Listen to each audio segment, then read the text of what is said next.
Praise the Lord. ஆண்டவராகிய இயேசு கிறிஸ்து நாமத்திலே உங்களை வாழ்த்துகிறேன். எரேமியா 18:6 குயவன் கையில் இருக்கிற களிமண்ணை போல நீங்கள் என் கையில் இருக்கிறீர்கள். ஒரு குயவன் கையிலே ஒரு மண் வரும்போது சாதாரண மண்ணை பிசைந்து பிசைந்து பிசைந்து அதை ஒரு வடிவுக்கு வரும் மனதிலே அவன் கற்பனையில எப்படி இருக்குதோ அப்படி அதை உருவாக்குற வரைக்கும் அவன் அதை அழகாய் வணைகிறது போல தேவன் சொல்கிற நீங்கள் என் கையில் இருக்கிறீர்கள். அருமையானவர்களே, நான் திக்கற்றவனாக இருக்கிறேன், கைவிடப்பட்டவனாக இருக்கிறேன், எனக்கு யாரும் உதவி செய்வதற்கு யாரும் இல்லை, இப்படி நீங்க இருக்கலாம். தேவன் சொல்கிறார், குயவன் கையில் இருக்கிற களிமண்ணை போல நீ என் கையில் இருக்கிறீங்க. நான் உருவாக்குற கர்த்தர். கலகா தேவ மக்களே, நீங்க எந்த நிலைமையில இருந்தாலும், நீங்க யாராக இருந்தாலும் உங்களை உருவாக்கி மகிமைக்குரிய பாத்திரமாக, கணத்துக்குரிய பாத்திரமாக, பிறருக்கு பிரயோஜனமுள்ள பாத்திரமாக வணைவதற்கு அந்த மண்ணின் மேலே அந்த குயவனுக்கு உரிமை இருக்கிறது போல உன்னை படைத்த இறைவனுக்கு உண்மையிலே அங்கே உரிமையும் அதிகாரம் இருக்கிறது. நம்ம என்ன செய்யணும்? குயவன் கையாக இயேசுவின் கையில், தேவனுடைய கையிலே போய் வருங்கள். அங்கே ஏசாயா 50:62 படிக்கும் போது என் கையிலே அலங்காரமான கிரீடமும் ராஜ முடியுமா இருக்குங்க. ஏசப்பா கைக்கு போய் பாருங்க, என் உள்ள கையில் நான் வரைந்திருக்கிறேன் என்று சொன்னவர், அந்த வரைந்து வடிவமைத்திருக்கிறவர் எந்தெந்த காலத்திலே எதை செய்ய வேண்டும் என்று அறிந்திருக்கிறார். ஒருவேளை இப்போது அழுது கொண்டிருக்கலாம், புலம்பிக் கொண்டிருக்கலாம், ஐயோ எனக்கு உதவி செய்யார் யாரும் இல்லை, நீ புலம்பிக் கொண்டிருக்கலாம்.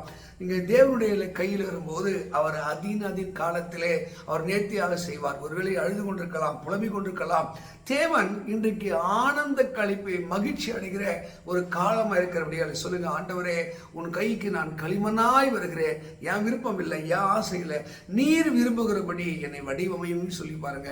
அவர் அழகான ஒரு பாத்திரமாய், கனத்துக்குரிய பாத்திரமாய், எந்த இடத்திலே தள்ளப்பட்டீர்களோ, அற்பமாய் எண்ணப்பட்டீர்களோ அவர்கள் நடுவிலே கனத்துக்குரிய பாத்திரமாய் கர்த்தர் மாற்றுவார். ஆகாது என்று தள்ளினக்கள் அது மூளைக்கு தலைகள். ஒருவேளை நீங்க தள்ளப்பட்டிருக்கலாம், எஜமான் கைக்கு வரும்போது தள்ளப்பட்ட கல்லை தான் அவர் வெளியேறி பெற்ற கல்லாய், மகிமைக்குரிய கல்லாய், பிரகாசிக்கிற கல்லாக உருவாக்குவார்.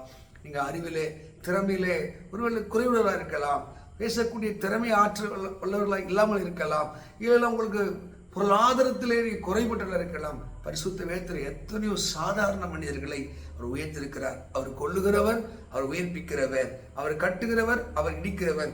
உங்க வாழ்க்கையை அவர் கட்டுகிறவராக இருக்கிறபடினாலே அவர் கைக்குள்ளே, அவர் பலத்த கைக்குள்ளே நீங்க அடங்கி இருக்கும் போது அழகான ஒரு கருவியாக, பொம்மையாக, பானையாக, பாத்திரமாக அவர் உருவாக்க வல்லவராக இருக்கிறார்.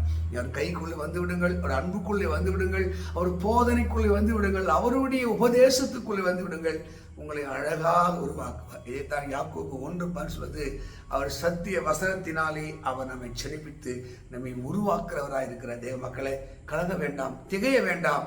நான் உன் தேவன், நான் உன்னை பலப்படுத்தி நான் உனக்கு சகாயம் செய்வேன். பேதையை ஞானியாக்கிறவர், புத்தியை தெளிவிக்கிறவர். அங்கே பைபிள்ல பிசாசு பிடித்து உதவா கரையா இருந்தவனை, தன்னை காயப்படுத்தி குற்று கொலைரவம் மாறிக்கொண்டது லூக்கா 8 நீங்க 38 படிச்சுவர். அப்படிப்பட்ட மனுஷனை அவர் உருவாக்கி பலமுள்ளவனாக மாற்றினார். அந்த ஊராருக்கு ஒரு சாட்சியாக மாற்றினார்.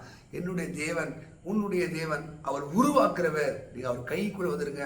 அவர் எந்த மனிதனையும் அவர் பிரகாசிக்கிற ஒளியாக இருக்கிறார். நீங்க சோர்ந்து போனது போதும், கண்ணீர் விட்டது போதும், ஐயோ ஆற்றுவார் இல்லை, தேற்றுவார் என்ற புலமையில போதும். மக்களே, இன்றைக்கு மலையில இயேசுவே என்னை ஆசீர்வதி, என்னை உன் கையில எடும் என்று ஜெபித்து பாருங்கள். உங்கள் துயரத்தையும் துன்பத்தை போக்கி அவர் உங்களை ஆறுதல் படுத்தி அவர் ஆசீர்வதிக்கிற தேவனாக இருக்கிறார். God bless you. கர்த்தர்களை உருவாக்கி ஆசீர்வதிப்பாராங்க. ஆமென்.